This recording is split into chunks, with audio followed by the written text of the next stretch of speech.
So, did you know that there is research starting to show that autistic people are less likely to act unethically for personal gain and are more consistent in their moral decisions and more likely to stick to fairness even if nobody's watching them? I think anybody who knows somebody who's autistic, or maybe they're autistic themselves, probably isn't surprised by that.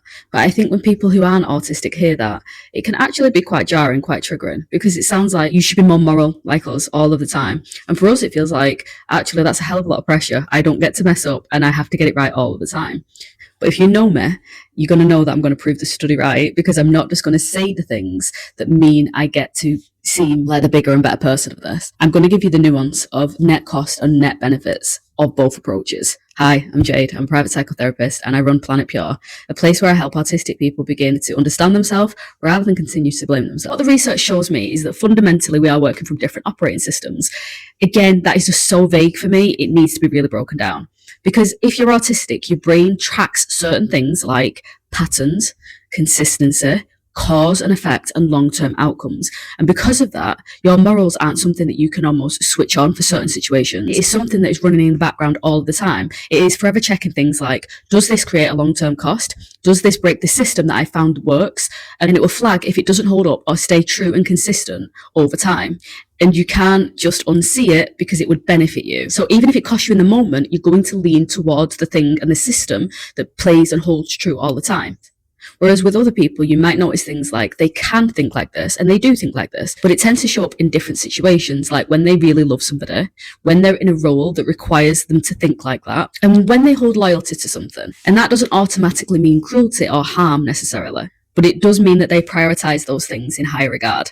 And it also shows that it's not their default setting like it is with autistic people. Autistic processing tends to lean more towards what holds true regardless of situation. And what system can I go with that holds up all of the time? Whereas most people lean towards things like what matters most in this situation.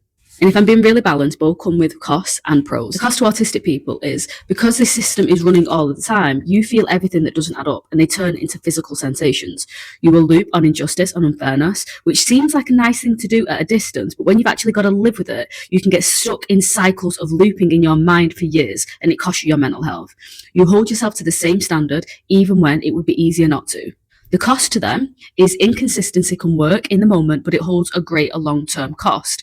Empathy can end up being selective, which never ends up working for the greater good of people in the long-term outcomes. Decisions can make perfect sense in the moment, but not hold up over time. But there's also pros to both approaches as well, which is for autistic people, they get to hold long-term integrity because they show up to every situation in the same way.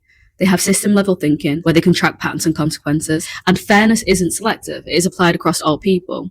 Whereas the benefit to non-autistic people is they have adaptability in real time. They are able to adjust to situations and adapt accordingly. Another benefit to this approach is that their relationships are prioritized, they're protected at all costs, and their connection and their closeness is prioritized. They're also able to be pragmatic in their decision-making, focusing on what works in that moment. And the reason why I think this video matters is because I think that balance and nuance matter, and I think there are pros and cons to both ways of operating. But what we do as autistic people is that we feel up against it because we want the world to work in the same way that our internal system works, because we feel it and we actually see the long-term cost of not doing it. We can see the breaks, we can see what would work better if things was just consistently applied. But other people are operating completely differently from a different operating system.